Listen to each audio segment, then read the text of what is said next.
किंवा धनगराचे 2-3 आमदाराला तुम्ही आपण आमदारकी दिली, तर हे तुमचं फार चुकीचं आहे आणि येणाऱ्या इलेक्शनला हे जड जाणार आहे.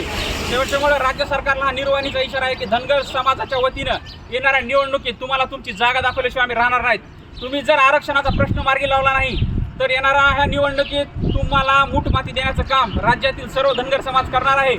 आणि उपोषण करते तुम्ही साधं उपोषणाला भेट देत नाहीयेत, म्हणजे तुम्हाला एवढं आमचं उपद्रव मूल्य दिसत नसेल तर येणाऱ्या काळात निश्चित महाराष्ट्र पेटलेला दिसेल. एवढंच मी तुमच्या माध्यमातून सरकारला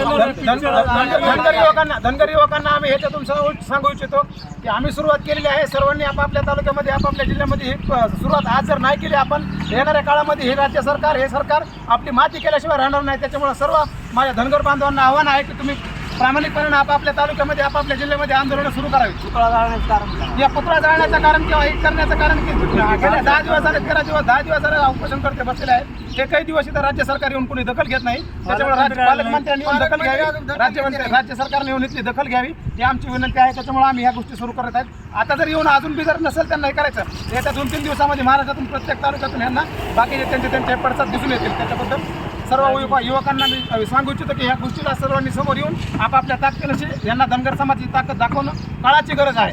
आरक्षण आमच्या हक्काचं, नाही कुणाच्या बापाचं. धनगर आरक्षण मिळालंच पाहिजे. राज्य सरकारचा, राज्य सरकारचा. जाहीर विषय. येळकोट येळकोट जय मल्हार. येळकोट येळकोट जय मल्हार.